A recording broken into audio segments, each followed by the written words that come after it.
Jadi kalau kita ada keinginan politik dan ada kehendak politik lagi untuk merubah konstitusi hanya karena nafsu kekuasaan, itu merupakan bagian daripada kejahatan konstitusi.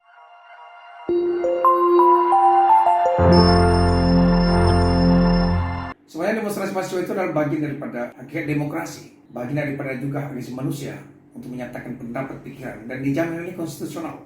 Maka sebenarnya gerakan mahasiswa ini saat ini adalah bentuk kepedulian anak bangsa terhadap pemerintahan saat ini. Jadi kita minta kepada pemerintah agar memang bisa menerima aksi-aksi demonstrasi itu sepanjang itu tidak anarkisme.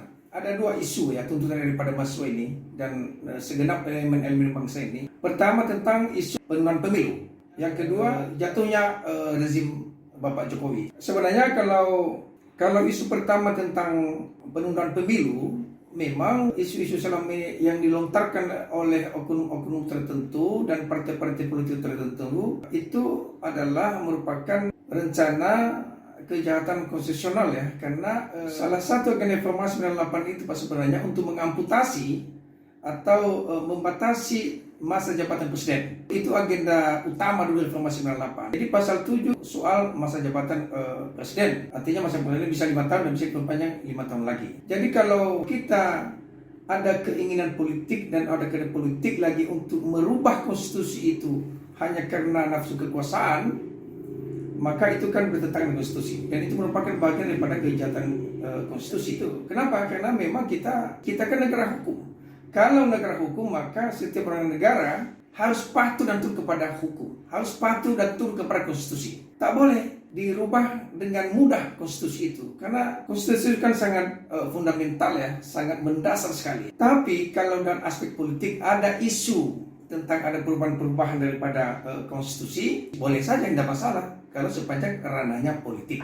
Yang kedua adalah tentang rencana pemerintahan Pak Jokowi jatuh atau dilengserkan. Saya pikir itu sebenarnya merupakan isu-isu yang boleh saja disampaikan, tetapi kan terkait dengan pemberhentian atau penjatuhan daripada presiden itu kan harus tunduk kepada konstitusi juga. Artinya dalam konstitusi itu dinyatakan bahwa manakala presiden atau wakil presiden melakukan pelanggaran hukum, tindak pidana korupsi dan sebagainya termasuk perbuatan tercela, saya pikir itu domainnya daripada DPR, MPR.